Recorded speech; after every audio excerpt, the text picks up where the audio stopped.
Now, Wits University yesterday hosted the 16th Carlos Cardoso Memorial Lecture in honor of the Mozambican journalist who was assassinated while investigating corruption now 20 years ago. The Memorial Lecture focuses on countries where journalists are under attack and promotes solidarity among journalists themselves. Now, this year's speakers from Zimbabwe, Egypt, Mozambique and Tanzania shared their experiences of reporting under repressive regimes in those respective countries.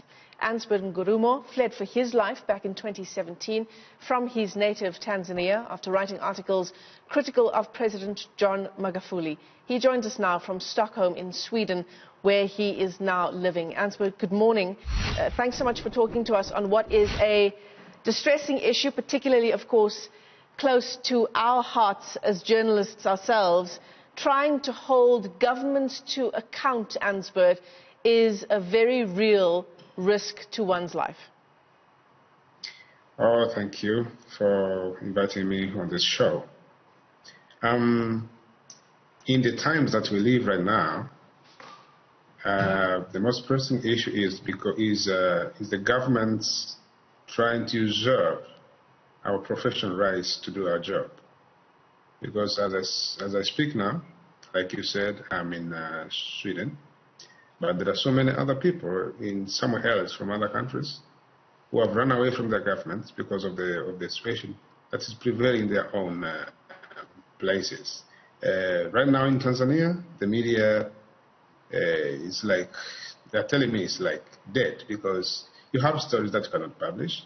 You cannot do any serious investigation. You cannot do any critical analysis about what is happening. All is happening now is propaganda for the state, for the ruling party, for the government. That is what is allowed right now in Tanzania. Anything else, you're seeking risks. So we are living in an era whereby we are forced to be fighting for our freedom again. Ansbert, I want you to tell us more about what happened when you were forced to flee your home country. You're now essentially in exile in Stockholm, in Sweden. But, you know, some of the interview notes that we have here talks about another journalist who was killed in 2017. Oh, thank you for that.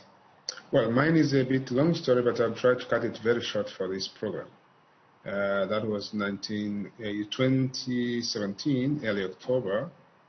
That was the culmination of a long list of threats that I've been experiencing for a long time.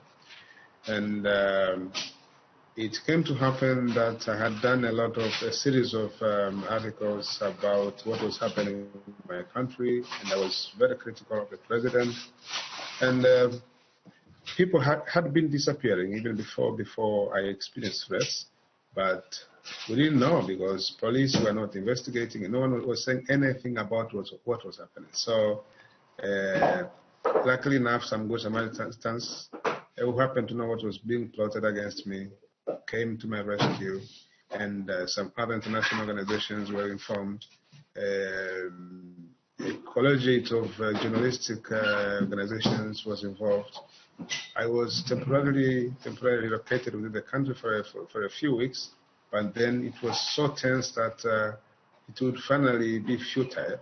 So I was taken across the border to Kenya, where I stayed for about four months, and then I was flown to Europe, where I am.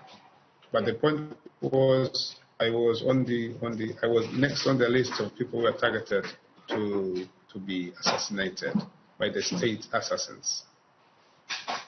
I mean, Ansbert, what you're describing there, one gets the sense that it's not an issue that is up on the agenda in terms of, you know, things that people are keeping an eye on around the world that pose major threats to democracy. And one of those things must be a free press. Is more being done?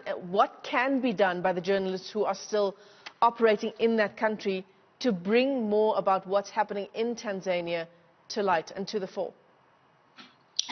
It depends. I think it depends on where you are, in fact, because for those who are in Tanzania, it's very hard to do anything that they can No, because they have lost the freedom to do everything they wish to do as journalists. And that's why I was appealing to the journalism fraternity in Africa and elsewhere to come on board and salvage journalists and journalism in Tanzania by doing the same stories that they should be doing in Tanzania, printing them elsewhere in Arab publications, South Africa, in Mozambique, in Asia, in Europe, everywhere, doing the same stories, exposing the same corrupt practices that are happening, which journalists in Tanzania cannot attempt to do. If we talk about, the bodies who are meant to hold governments to account, surely one of those bodies must be the African Union in some way. Ansbert, what has been your experience about holding the Tanzanian government to account? For about 20 years, journalists have done their job in Tanzania to hold the government to account.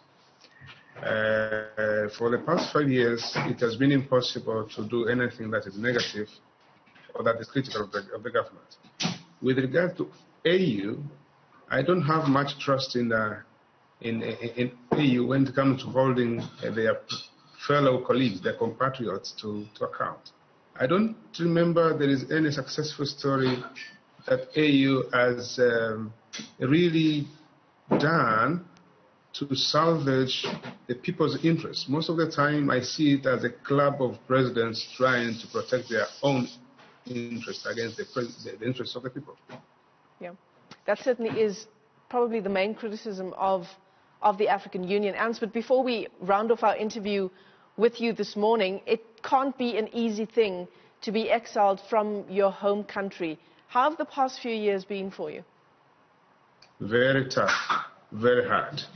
But because I have a resilient mind, I know this is a struggle that I've got through to, and one day we'll win. I know there are people who have been in my position and people who have been in worse situations than mine, and some people who have even lost lives. I'm lucky that I'm alive.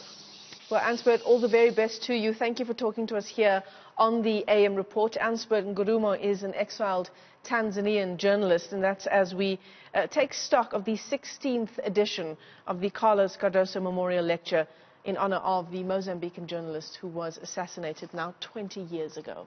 Media freedom and democracy so closely interlinked.